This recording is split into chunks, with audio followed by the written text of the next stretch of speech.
and two demons, Keshi and Vyumasur, are scheduled to visit Vrindavan on the orders of Kamsa. So, first, the demon Keshi is absolutely ready to visit Vrindavan and kill Krishna. So, this Keshi demon, he is a very mystic yogi. He has so many mystical powers. But for this instance, he assumes the form of a humongous horse. And before he leaves to Vrindavan, he is given training by Kamsa, saying that, this is how Krishna looks. And when you look at these striking features, that is when you will know that this is the target. There is a very beautiful description of Krishna given by the gopis in Srimad Bhagavatam. बर्हापीडं नटवरवपु कर्णयो कर्णिकारं बिभ्राद्वास कनककपिशं Vaijayanti च मालां रन्ध्रान्वेणोरधरसुधया पूरयन् गोपवृन्दे वृन्दारण्यं स्वपदरमणं Pravishad Gita Kirti. So they're saying he wears a beautiful peacock feather ornament on his head, blue karnikara flowers on his ears. He wears yellow garments as brilliant as gold, and he dons the Vaijayanti garland. He plays a flute with his nectarian lips, and all the cowherd boys surrounding him are singing his glories. And Krishna enters Vrindavan in such a mist while as dancing. And right as he enters Vrindavan, that holy land of Vrindavan is marked with his auspicious footprints. So this is the description of glorification given by the gopis, not Kamsa. But Kamsa, of course, gives a similar description to Keshi, saying that Krishna has a flute in his hand, he wears yellow clothes, and he wears a peacock feather. So that is your target. Now, Keshi, he charges into Vrindavan, he's galloping through the earth. And in the meanwhile, in Vrindavan, all the friends of Krishna, they have gathered to have a very nice, gala time. They're playing. And a little Sakha of Krishna, Madhumangal, who has a little bit of a sweet tooth, he comes up to Krishna and he says, Krishna, I love you. I really love you. But you are always the object of affection. You're always the center of attention. And you're always the recipient of such delicious food and laddus. And you're treated with so many sweets. But you know what? Today I want to be in your shoes. I want to experience that affection and that love. And Krishna, being Bhakta Vatsala, he says, okay, so be it. And he grants Madhumangal's wish. So Krishna then hands over his flute, his peacock feather, his yellow garments, his herding stick, all of them to Madhumangal. And as all of this was happening, Keshi enters the area of Vrindavan, and Bhagavatam says that he moves at the speed of mind. That is how quickly, how swiftly he moves. So he races into the Vrindavan premises, and then his great mane, his hair is flying, and his hooves are digging up the earth. And he began to cause so much of chaos and turmoil and fear in the entire forest. And when Madhumangal saw this, he was dumbstruck. He was absolutely petrified. Madhumangal is like, one day, just one day, I choose to be the center of attention. And he was standing there being the recipient of absolute aggression. And he's like, this is not what I signed up for. And Krishna saw all of this chaos and he saw that the demon was terrifying and terrorizing all of the residents of Vrindavan. And Keshi was whinnying his tail, and his tail was wheeling high in the sky like a big cloud. And looking at all of this, Krishna understood that the Keshi horse was challenging Krishna to a fight. But because Madhumangal was dressed up like Krishna, then Keshi thinks that, okay, this is the flute, check, yellow clothes, check, garland, check, peacock feather, check, and he thinks, okay, this is my target, and he's about to attack on Madhumangal. But then Krishna swoops in and he's standing right in front of Keshi. So now Krishna and Keshi are standing right in front of each other, face to face, preparing to fight.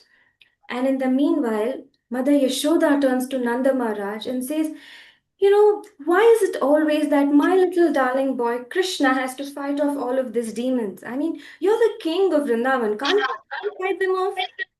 And amidst all of this, something beautiful happens. Krishna swoops in, and right when he swoops in, everyone is now fearless. We see that Rupa Goswami, he says, Vatsalyat Abhayaprada. He says, the first sign of Krishna's affection towards his devotees is that he awards them fearlessness. And then something more wonderful happens. After he awards them fearlessness, he removes the devotees' sufferings. And here in this instance, we see that all the Vrajvasis are at peace now. They're like, why fear when Krishna is here? Of course, they were concerned about Krishna's well being, but they knew that now, since Krishna is here, the demon will be tackled.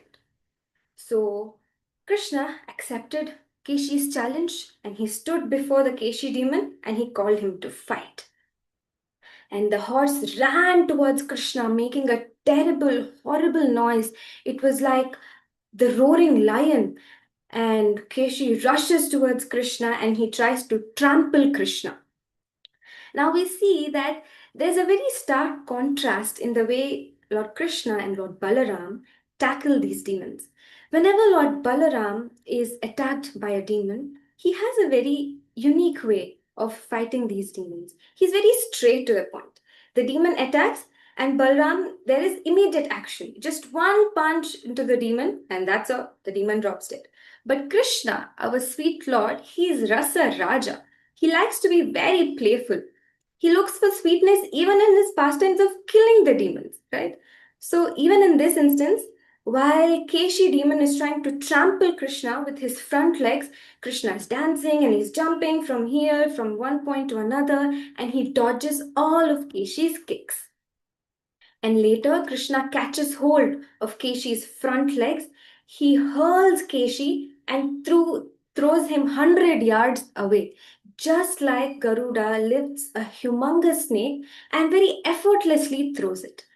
So, similarly, Krishna just very effortlessly picked up Keshi, hurled the horse, and then threw him 100 yards away. The impact was so huge that Keshi falls unconscious at once. After a few seconds, he awakens, but then he's feeling very embarrassed and intimidated by Krishna's power, but he does not accept defeat. This time, he attacks with even more power and he fiercely gallops towards Krishna with his mouth wide open. And his mouth was so wide open that Keshi's lower jaw was touching the ground and his upper jaw was in the sky. That is how wide his mouth was. And he was racing towards Krishna as if he's going to just gobble Krishna, he's going to swallow Krishna and completely devour him. But Krishna, he had plans up his sleeve. So sometimes we would have observed that there is a metal bit that is inserted in the mouth of the horse, and on either sides of the metallic piece, the metallic bit, there are reins attached. And using the reins, the jockey he controls the horse. So similarly, Krishna also knew that the way to control this Keshi horse was through the mouth. So as Keshi inched closer and closer towards Krishna, Krishna clenched his fist and thrust it into Keshi's mouth. And in doing so, all of Keshi's teeth were knocked off. And then Krishna's hand started getting hotter and hotter, and it started expanding. At a point, it was so hot that it was like red molten iron. And Keshi began to suffocate from all of this, and he eventually chokes and he falls to the ground, puking, passing stool, and eventually he drops dead. Then soon after, all the demigods shower flowers and praises onto Krishna, and the Vrajvasis hail Krishna for tackling the demon. And then Krishna withdraws his hand from the mouth of Keshi and cleanses it in the waters of Yamuna, which then came to be known as the Keshi Ghat. Then Madhumangal goes up to Krishna and he returns his peacock feather, his herding stick, his flute, and he says, Krishna, here's everything. I don't want to be in your shoes. Big Danvat Pranam to you. Maybe I'll get a little less laddus than you, but I'll be alive, so I'm happy. I don't want to be you. There is a nice conversation of Srila Prabhupada and Tamal Krishna Goswami Maharaj and an assembly of other devotees also. So Srila Prabhupada asked the devotees, what is the most beautiful animal? And all the devotees, they know the mood, the Krishna-centric mood of Srila Prabhupada. So at once in unison, they said, the best animal, it is the cow. And Prabhupada's like, no, it is the horse. And then Prabhupada then mentions the various features of the horse, like it has a muscular build and it's very graceful, it's intelligent, they are quick learners, majestic, and so on and so forth. So even Srila Prabhupada thought that the horse was the most beautiful animal. So, and as described by Srila Bhakti Vinod Thakur in his writings of the Krishna Samhita, each of these demons that are killed by Krishna, they represent a certain anartha or an abstract obstacle in our devotional life. And Keshi implies the sense of pride and the false ego that we have about ourselves, feeling that, I am a great devotee and I'm practicing so nicely, or I have achieved a very nice accomplishment, something material. But Chaitanya Mahaprabhu teaches us in the Sikshashtakam, Trinadapi sunichena tarurati sahishnuna amanina manadena kirtaniya sadahari. Tolerance and humility, two gems, he says. One should be tolerant like a tree and humble like a blade of grass. We should practice showing respect to others but expecting none in return. This is the equilibrium that even a horse seeks. A horse is very balanced. So, even us, in terms of ups and downs, in times of happiness and distress, we need to be tolerant. We need to accept our situation. Keshi also represents that fragile ego and that pride lingering around. And this will grow even more if we find faults in peers and Guru and Krishna, and then we start acting in a very disrespectful way with ignorance and we're completely blinded with pride. And this can be very detrimental to our spiritual growth. We should not act in a way blinded with pride. There's a saying in English that says, a stupid person can be cured with knowledge, but a willfully ignorant person cannot be helped. So, if pride of oneself is increasing, then Krishna will put us in such a difficult situation. He's going to make us feel so small, so insignificant.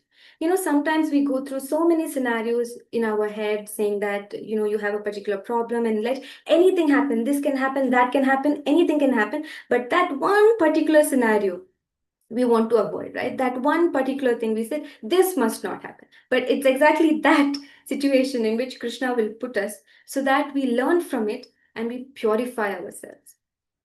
His Holiness Mahavishnu Goswami Maharaj says that you are exactly where Krishna wants you to be. Whether you're suffering or enjoying, you're deserving of that. He says we must accept it. Do not blame Krishna and say, why is this happening? Why is that happening? And he says, having faith in Krishna doesn't mean that you get whatever you want always. If you don't get something that you're supposed to get, then that means that you're not meant to get it. And that is Krishna's verdict. And even in Srimad Bhagavatam, we see so many devotees who go through very tough times, but they always remember Krishna all throughout. They take every calamity to be an opportunity to remember Krishna. And from that acceptance of our situation, accepting that we are in the situation, from that stems tolerance. And then we start to see the mercy of Krishna in his devotees. And then we develop gratitude. And expressing gratitude is wonderful. It has two benefits. First thing, we become more conscious of what we have. So we start counting our blessings. We start seeing the good in everything. And second thing, the person with whom we connect or with whom we feel grateful about, you connect emotionally with that person, whether it's a human being or it is Krishna. And gratitude to Krishna is the only way to enable our spiritual growth and to develop these values like tolerance and humility. So later that day, around the afternoon, Krishna and Balram and all of the cowherd boys took their cows grazing onto the Govardhan hill. And at that time, there's another demon, an uninvited visitor, came to Vrindavan. So in the morning, Keshi visits Vrindavan, and around the afternoon, later that day, Vyomasur, the bird demon, visits Vrindavan. He arrives, and he is the demon who is like the sky. He can fly. He is described as a mystic yogic magician, and by his potencies, by his chants, he transformed himself to look like a very little, tiny, innocent, simple hearted, loving cowherd boy. And he went and he joined Krishna's squad. He went to play with Krishna. So that day, all of these cowherd boys, they were playing a very nice game of hide and seek. So all the boys took roles. Some of them were sheep, some of them were shepherd, some were cops, and some were thieves. So the thieves were trying to catch the sheep, and the shepherd was trying to protect the sheep, and the sheep was trying to run away and escape from the thieves, and the cops were trying to catch the thieves. It's a very nice little game for children. And everyone was laughing and playing, but Vyomasura, he had an ulterior motive. He was very serious. And he was playing the role of a thief in this game. And he was stealthily stealing all of these young cowherd boys, and he imprisoned them in a huge cave. So he was grabbing them, he took them and he put them in a cave, and then he sealed that cave with a big, huge boulder. And eventually, Krishna saw that there were only 3, 4 boys left, and he was playing the role of a cop. So he understood that someone is up to mischief. And then he learned that it was Vyomasur, this little Gopa boy who seems to be a little very innocent, very simple, and it is his intention to kill me and all of my friends. So Krishna at once caught hold of Vyomasur, who was looking like a little cowherd boy. He grabbed him and he squeezed him. And Vyomasur understood now that he is stuck in a very difficult situation.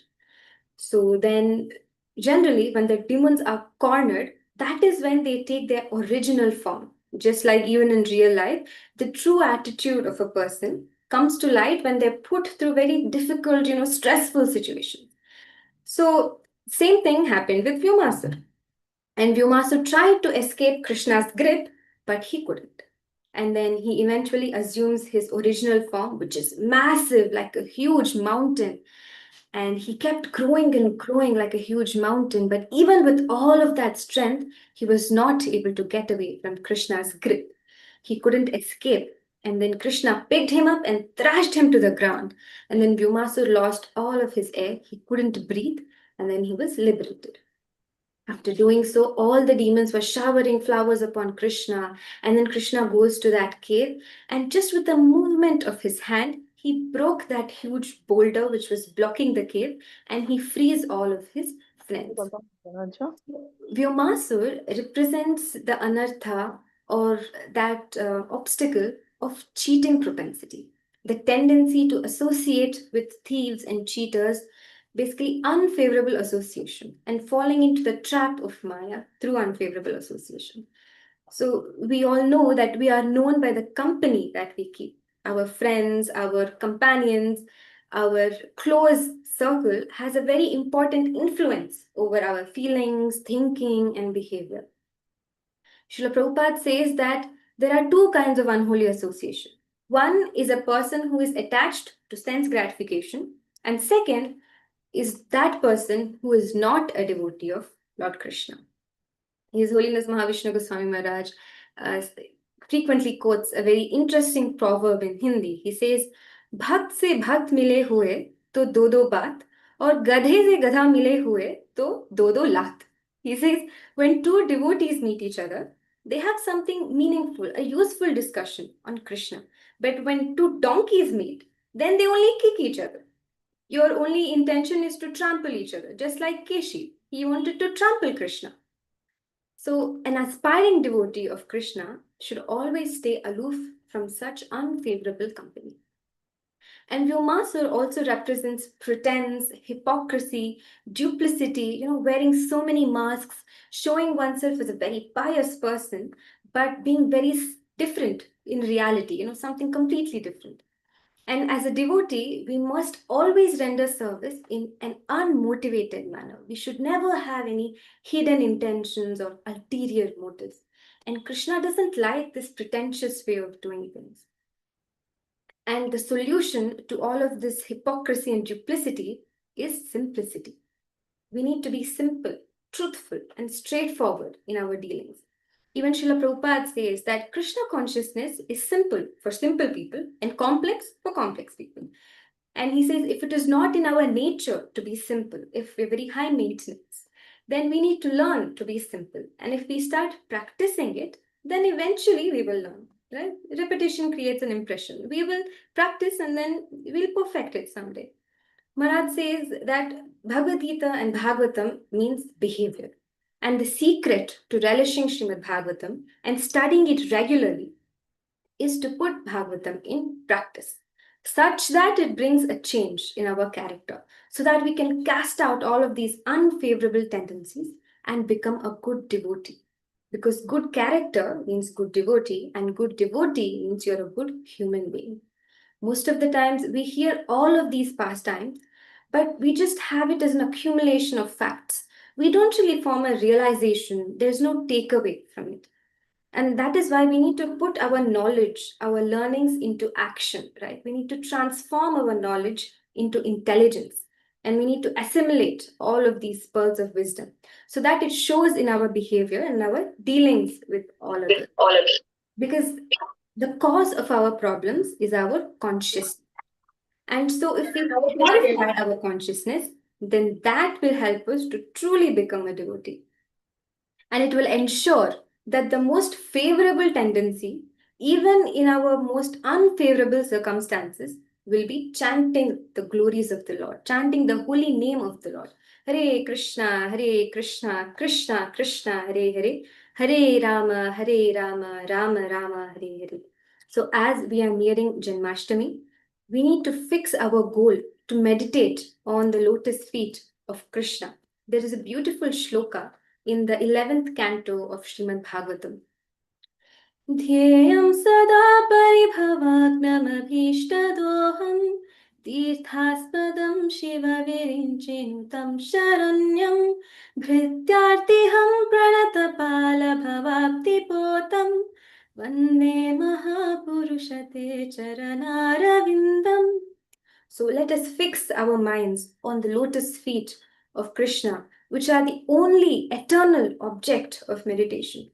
Those lotus feet of Krishna, which destroy the conditions, the embarrassing conditions of material life, and freely award Krishna Prem, the pure love of Godhead. Those lotus feet, which are the shelter of all holy places and all saintly authorities.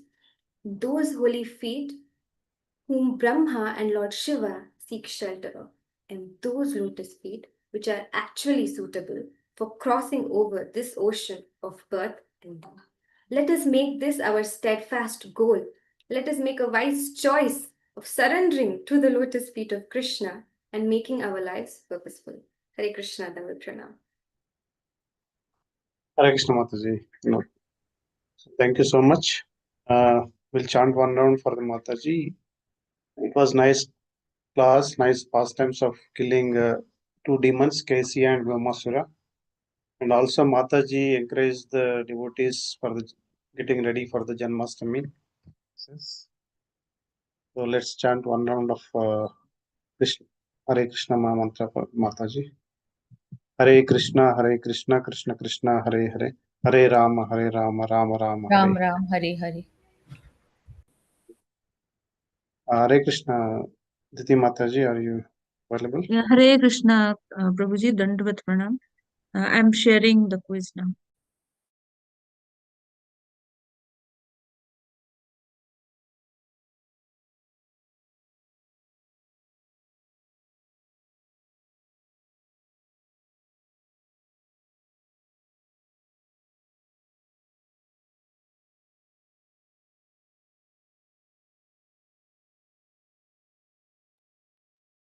Dear devotees, please scan and join the quiz now.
Let's start, Mataji.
Hari Bol to the winners.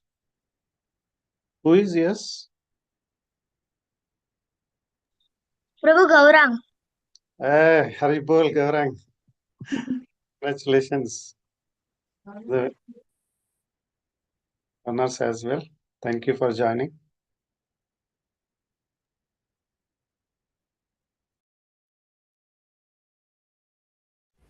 Hare Krishna, Prabhu. Hare Krishna.